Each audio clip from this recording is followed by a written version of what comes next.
ভালো আছিস? আগের দিন আমরা বজ্র ব্যবস্থাপনাটা শুরু করেছিলাম। বজ্র পদার্থ কী, বজ্র পদার্থের ধারণা, বজ্র পদার্থের প্রকৃতি, তাদের বৈশিষ্ট্য এবং পরিবেশের উপর তাদের প্রভাবটা আমরা আলোচনা করেছিলাম। আজকে আমরা তারই পরবর্তী অংশটা আলোচনা করতে যাচ্ছি। আজকে আমরা যেটা আলোচনা করব সেটা হচ্ছে বজ্র ব্যবস্থাপনার ধারণা, অর্থাৎ বজ্র পদার্থকে ব্যবস্থাপনা করা হবে সেই বজ্র ব্যবস্থাপনার ধারণাটা নিয়ে। কীরকম? প্রথম আসি বজ্র ব্যবস্থাপনার ধারণাটা। সারা পৃথিবীতে সম্পদের ব্যবহার দ্রুত বেড়ে চলেছে, আর এই সম্পদের ব্যবহার যত দ্রুত ঘটছে সেই জন্য বজ্র পদার্থের পরিমাণও ততই বাড়ছে। যে হারে আমরা সম্পদকে ব্যবহার করে চলেছি, সঙ্গে সঙ্গে আমরা কী করছি, বজ্রের পরিমাণটাকেও বাড়াচ্ছি। এই বজ্র পদার্থের কুপ্রভাব থেকে বাঁচবার জন্য সেগুলোকে যথাযথভাবে সংরক্ষণের প্রয়োজন হচ্ছে। বজ্র ব্যবস্থাপনা তাহলে কি? পরিবেশের অবনমন রোধ, মানব শরীরকে বিভিন্ন রোগের হাত থেকে মুক্তি, জৈব বৈচিত্র্য রক্ষা করা ইত্যাদির উদ্দেশ্যে বজ্রের পরিমাণকে হ্রাস করা, বজ্র পদার্থের সংগ্রহ, উপযুক্ত ব্যবস্থার মাধ্যম দিয়ে বজ্র পদার্থের পুনর্ব্যবহার, নতুন সম্পদ সৃষ্টি, এমনকি বজ্রের যথাযথ সৎ ব্যবহারের মাধ্যম দিয়ে, অর্থাৎ এই প্রত্যেকটা প্রক্রিয়াকে, সম্মিলিত প্রক্রিয়াকেই বলা হচ্ছে বজ্র ব্যবস্থাপনা। অর্থাৎ পরিবেশের অবনমনকে রোধ করতে হবে, উপযুক্ত ব্যবস্থার মাধ্যমে বজ্র পদার্থকে পুনর্ব্যবহার করতে হবে, রক্ষা করতে হবে, পরিমাণকে হ্রাস করতে হবে, বজ্র পদার্থের পরিমাণ হ্রাস করতে হবে, নতুন সম্পদ সৃষ্টি করতে হবে এবং বজ্রের যথাযথ সৎ ব্যবহার করতে হবে। এই সম্মিলিত প্রক্রিয়াকে বলা হচ্ছে বজ্র ব্যবস্থাপনা। বজ্রের পরিমাণ হ্রাস, কীভাবে বজ্রের পরিমাণ হ্রাস করা যাবে?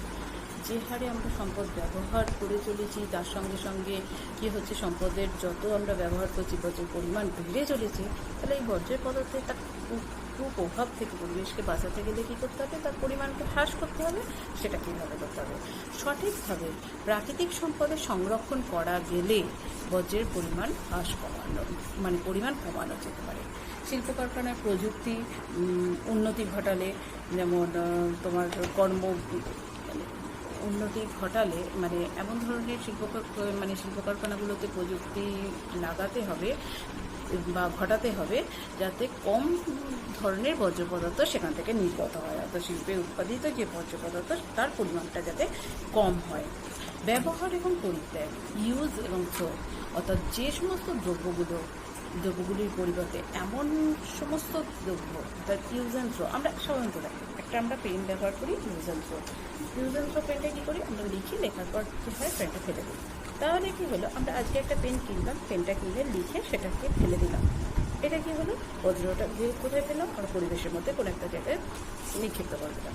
কিন্তু আমরা যদি এই ধরনের পেনগুলো ব্যবহার না করে আমরা যদি এই পেন ব্যবহার করি, যে পেনটা আমরা নিক্ষেপ করলাম না, অর্থাৎ ইউজ হয়ে যাওয়ার পর তার কালি শেষ হওয়ার পর আবার কালি ভরলাম, তাহলে কি আমার ফেলে দেওয়ার জিনিসটা হলো না। অর্থাৎ ইউজ অ্যান্ড থ্রো ধরনের জিনিসপত্র ব্যবহারটাকে কমাতে হবে। যতটা সম্ভব যেগুলো বারবার ব্যবহার করা যায় সেই ধরনের সম্পদকে ব্যবহার করতে হবে। ছোট ছোট প্যাকেটের সাথে পরিবর্তে কী করতে হবে, একসাথে আমরা যেই একটা বাজারে খালি হাতে চলে গেলাম, এই দোকান থেকে একটা প্যাকেট নিলাম, ওই দোকান থেকে একটা প্যাকেট নিলাম না করে আমরা যদি একটা থলি নিয়ে যাই, তাহলে প্রত্যেকটা দোকান থেকে আমরা জিনিসগুলো একটা ব্যাগেতে নিয়ে চলে আসতে পারি। তাহলে এই যে পলিথিনটা আমরা করছি, এই ধরনের বজ্রের পরিমাণটা কমবে। পরিবেশ বান্ধব দ্রব্য ব্যবহার করতে হবে। প্রয়োজনে প্যাকেটজাত খাবারের পরিবর্তে বাড়িতে রান্না করা খাবার, যেমন আমরা কী করি, একটা খিদে পেয়েছে বাড়ি থেকে, যেমন তোরাই ম্যাক্সিমাম কী করিস, বাড়ি থেকে টিফিন নিয়ে আসিস না, কী করিস, একটা কেকের প্যাকেট কিনে নিলি, একটা চিপসের প্যাকেট কিনে নিলি, দিয়ে সেটাকে খেয়ে প্যাকেটটাকে ফেলে দিলি। অর্থাৎ এই যে বজ্রটা, এই প্যাকেটজাত খাবারের পরিবর্তে যদি বাড়িতে রান্না করা খাবারগুলো যদি আমরা ব্যবহার করি, তাহলে বজ্রের পরিমাণটা কী হয়, সেটা হলেও কমে। বজ্রের পুনর্ব্যবহার, এমন কিছু বজ্রদ্রব্য আছে যেগুলো পুনরায় ব্যবহার করা যায়, এমন কী হয় যাতে এই পুনরায় যাতে ব্যবহার করা যায় এরকম বজ্র আছে। এর ফলে বজ্রের পরিমাণ যেমন কমছে, অর্থের সাশ্রয়ও হয় এবং সম্পদ আছে। কীরকম, বাড়িতে এমন বাসনপত্র ব্যবহার করা উচিত যেগুলো বারবার ব্যবহার করা যায়। কিছু দ্রব্য আছে যেগুলোকে ছাড়িয়ে টাড়িয়ে নিলে যাতে আবার ব্যবহার করা যায়, অনেক দিন ব্যবহার করা সম্ভব, সেরকম পুরনো খবরের কাগজের মোড়ককে কাজে ব্যবহার করা যেতে পারে, পুরনো কাপড়, বই, চ্যারিটেবল সংস্থার মাধ্যমে পুনর্ব্যবহার করা যেতে পারে, কাপড়গুলো কাউকে দিয়ে সেখানে ব্যবহার করা যেতে পারে, পুরনো গাড়ি, কম্পিউটারের যন্ত্রাংশ, বিভিন্ন শিশি, বোতল, এই সমস্ত আবার পুনর্ব্যবহার করা সম্ভব হয়ে থাকে। অর্থাৎ যেগুলো আমার কাছে বজ্র, সেগুলোকে ফেলে না দিয়ে সেগুলো যদি আবার পুনরায় ব্যবহার করা সম্ভব হয়, তাহলে বজ্রের পুনর্ব্যবহার করলে বজ্রের পরিমাণটা কিছুটা বাড়ে। পুনর্নবীকরণের মাধ্যমেও বজ্রের পরিমাণ কিছুটা হলেও কমে। কীরকম? পুনর্নবীকরণের মাধ্যমে বর্জ্য পদার্থকে নতুন দ্রব্যে পরিণত করা যায়। দেখা গেছে যে কঠিন বজ্রের 50% পুনর্নবীকরণের মাধ্যমে অন্যান্য শিল্পের কাঁচামাল হিসেবে ব্যবহার করা যায়। যেমন উন্নত দেশগুলোতে বজ্রের পরিমাণ বজ্র পদার্থ থেকে নতুন ধরনের দ্রব্য তৈরি করতে অগ্রগণ্য হয়েছে। পুরনো কাগজ, ধাতব ধাতব দ্রব্য, প্লাস্টিক, কাঁচ, জৈব পদার্থ প্রভৃতি কী করছে, উন্নত দেশগুলো পুনর্নবীকরণ করছে। এই সমস্ত জিনিসগুলো পুনর্নবীকরণ করছে। পুরানো লোহা থেকে উৎপন্ন উন্নত প্রযুক্তির মাধ্যম দিয়ে কি হচ্ছে, ইস্পাত তৈরি করা হচ্ছে। কৃষি জৈব বর্জ্য পদার্থ পুনর্নবীকরণের মাধ্যমে বিদ্যুৎ উৎপাদন করা হচ্ছে। এখান থেকে জৈব সার তৈরি করা হচ্ছে। প্লাস্টিক, কাঁচ, এগুলো থেকে আবার কী করা হচ্ছে, বিভিন্ন ধরনের নতুন জিনিস তৈরি করা হচ্ছে। অর্থাৎ একটা যে জিনিসটা ফেলে দেওয়া হয়েছিল সেটাকে আবার নতুনভাবে বজ্রটাকে আবার নতুনভাবে ব্যবহার করার মাধ্যমে পুনর্নবীকরণের মাধ্যমে বজ্রের পরিমাণটা হ্রাস করা যাচ্ছে। এইগুলো গেল বর্জ্য ব্যবস্থাপনার পদ্ধতি। কঠিন, তরল এবং গ্যাসীয় বর্জ্য ব্যবস্থাপনার কিছু পদ্ধতি আছে। এরকম বর্জ্য ব্যবস্থাপনার বিভিন্ন পদ্ধতিতে করা হয়ে থাকে। এক হচ্ছে বর্জ্যকে পৃথকীকরণ করতে হবে। অর্থাৎ বর্জ্য ব্যবস্থাপনার সবচেয়ে গুরুত্বপূর্ণ পদক্ষেপ যেটা হচ্ছে সেই পদ্ধতিটা হচ্ছে উৎস স্থান এবং যেখান থেকে বর্জ্য জমা রাখা হয় তাদের প্রকৃতি অনুযায়ী সে বজ্রটা জৈব ভঙ্গুর না জৈব অভঙ্গুর, এগুলো আলাদা আলাদা করে প্যাকেট করতে হবে। অর্থাৎ আমরা একটা জায়গায় আমরা কী করি সাধারণত, যে মাছের কাঁটা, সবজির খোসা, প্লাস্টিক, ধাতুর অংশ, সব নিয়ে একসাথে ফেলে দিয়ে আসি। আমাদের কাছে বজ্র পদার্থ, আমরা সেগুলোকে সব বজ্রগুলোকে এক করি। এরকম না করে পচনশীল, জৈব ভঙ্গুর, জৈব অভঙ্গুর বজ্র পদার্থগুলোকে যদি আলাদা আলাদা করে ব্যবহার করা যায়, তাহলে পরবর্তী ক্ষেত্রে জৈব ব্যবহার করবার জন্য বজ্রগুলোকে দিয়ে আবার পুনরায় ব্যবহার করবার জন্য তো সহজে হয়ে থাকে। তাহলে এই যে বজ্র ব্যবস্থাপনার জন্য বজ্রকে পৃথকীকরণ করতে হবে, কী করা হয়?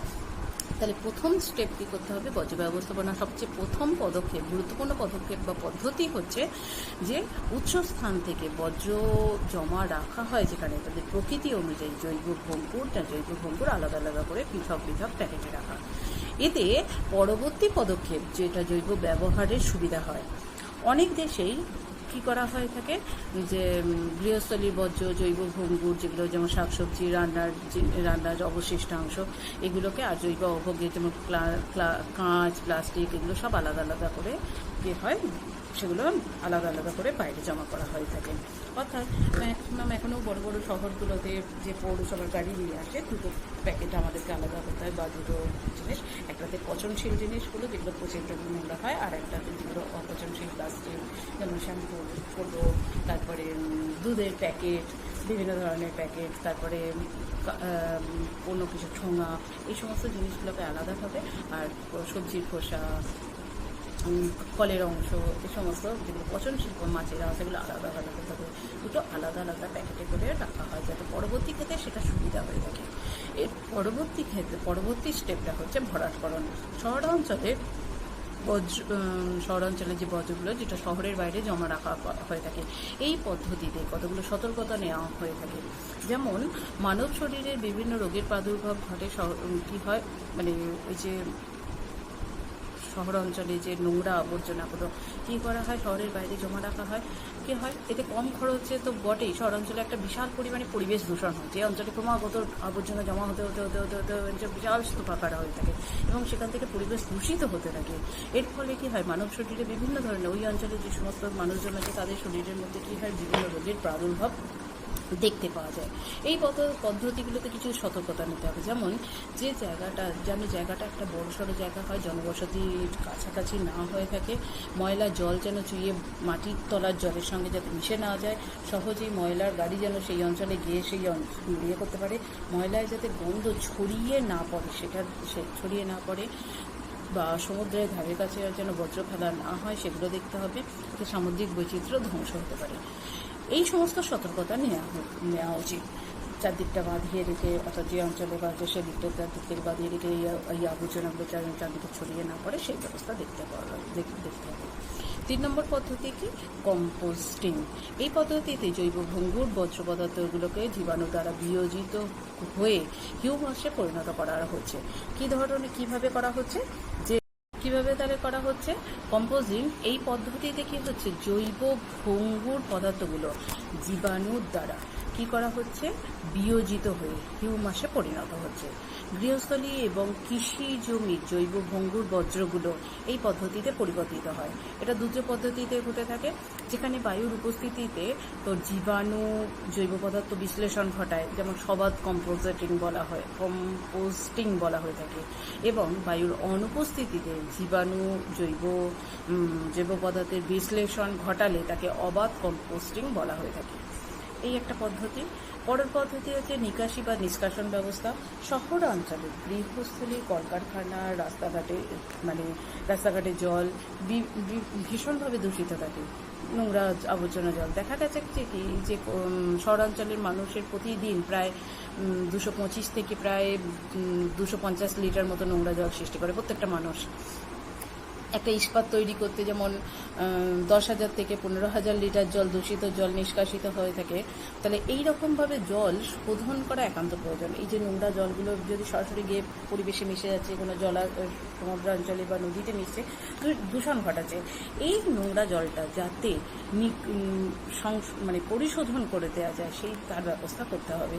পাইপের মাধ্যম দিয়ে একটা স্থানে জমা করে 3টে পদ্ধতি শোধন করা। প্রাথমিক শোধন পদ্ধতি, বড় জলাধার তৈরি করে সেখানে নোংরা জলকে জমা করা হয় এবং ভারী ওজনের বজ্রগুলো তিতিয়ে পড়বে। সেখানে প্রথমেই যেটা হবে, যে নোংরা ভারী বজ্র পদার্থ সেগুলো তিতিয়ে পড়বে। গৌণ পদ্ধতি কি? দ্বিতীয় পদ্ধতিতে জলে ভাসমান দ্রবীভূত পদার্থগুলোকে সরিয়ে ফেলতে হবে, যেগুলো জলের মধ্যে ভাসছে সেগুলোকে সরিয়ে ফেলতে হবে। পরবর্তী পদ্ধতি প্রগৌণ পদ্ধতি, যেটা জলের স্তরের মধ্যে রাসায়নিক বিষাক্ত দ্রব্যগুলোকে সরিয়ে জলকে বিপন্নমুক্ত করে তারপর সেই জলটা নদী বা খালে ফেলা উচিত। এই ধরনের পদ্ধতি করে তারপর সেই জলটাকে নিকাশের মাধ্যম দিয়ে সরিয়ে ফেলা উচিত। 5 নম্বর পদ্ধতি হচ্ছে স্ক্র্যাবার। এই পদ্ধতিতে শিল্প থেকে নির্গত যে বায়ু দূষণকারী পদার্থ গ্যাসের অপসারণ ঘটিয়ে বায়ুকে দূষণ করে, এই পদ্ধতি শিল্প কারখানা থেকে যে ধোঁয়া, কলকারখানা থেকে যেগুলো নির্গত হয় সেটা সরাসরি বায়ুর মধ্যে ভেসে যাচ্ছে এবং দূষণ ঘটাচ্ছে। এই পদ্ধতিতে কি করা হয়ে থাকে? স্ক্র্যাবার পদ্ধতিতে শিল্প থেকে নির্গত যে বায়ু দূষণকারী পদার্থ এবং গ্যাসের অপসারণ ঘটিয়ে বায়ুকে বিপদমুক্ত করা হয়ে থাকে। কীরকম?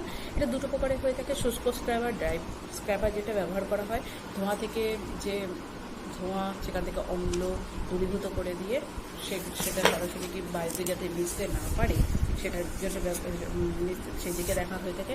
আর আর্দ্র স্ক্র্যাবার, এর ব্যবহার করে দূষণকারী গ্যাস, দূষণ কণা এগুলো দূর করা হয়ে থাকে। এই দেখো বিভিন্ন পদ্ধতি, বর্জ্য ব্যবস্থাপনার বিভিন্ন পদ্ধতি। বর্জ্য ব্যবস্থাপনার প্রয়োজনীয়তা কেন প্রয়োজন? এই বর্জ্য ব্যবস্থাপনা কেন করব? সেটা হচ্ছে বর্জ্য ব্যবস্থাপনার প্রয়োজনীয়তা খুব। কেন? বর্জ্য পদার্থ ভীষণভাবে পরিবেশকে দূষণ ঘটাচ্ছে। এই পরিবেশ দূষণের মাত্রাটা বেড়ে চলেছে। বিষাক্ত বর্জ্য পদার্থ জল, মাটি, বাতাস সবাইকে দূষিত করে চলেছে। বর্জ্য পদার্থ থেকে নির্গত যে রাসায়নিক পদার্থ আমাদের কী করছে? আমাদের দেহে বিভিন্ন রোগের প্রাদুর্ভাব ঘটাচ্ছে। ওয়ার্ল্ড হেলথ অর্গানাইজেশন একটা হিসাব দিচ্ছে যে প্রতি বছর 50 লক্ষ মানুষ বিভিন্ন কারণে বিভিন্ন রোগের শিকার হচ্ছে। ক্ষতিকারক বর্জ্য যেখানে জমা হয় সেখানে ক্ষতিকারক প্রাণী যেমন ইঁদুর, ছুঁচো, শেয়াল, কীটপতঙ্গ, বিভিন্ন ধরনের মাছি, মশা, বিষাক্ত পোকা ইত্যাদি জন্মায়। চিকিৎসা বর্জ্য থেকে যেমন চিকিৎসা বর্গ থেকে যে তেজস্ক্রিয় পদার্থ বা তেজস্ক্রিয় পদার্থ থেকে মানব শরীরে কী হয় এবং মানব শরীরে এবং পরিবেশের মধ্যে সরাসরি ক্ষতি করে এই সমস্ত বর্জ্য পদার্থ। আবার অন্যদিকে বর্জ্য পদার্থকে উপযুক্ত ব্যবহারের মাধ্যমে নতুন সম্পদে পরিণত করা হয় এর উপর ভিত্তি করে। পুনর্নবীকরণ বিদ্যুৎ কেন্দ্রে ব্যবস্থা যেটা হয়ে থাকে, পুনর্নবীকরণ বিদ্যুৎ কেন্দ্রের মাধ্যম দিয়ে সেটাকে আবার যেমন ওই যে বিভিন্ন ধরনের খোসা এগুলোকে ফেলে রেখে সেখান থেকে বিদ্যুৎ উৎপাদন করা যেতে পারে, এটার প্রয়োজনীয়তা রয়েছে। সার শিল্প প্রভৃতি গড়ে ওঠে এই বর্জ্য পদার্থ থেকে। কর্মসংস্থান হয় কীরকমভাবে,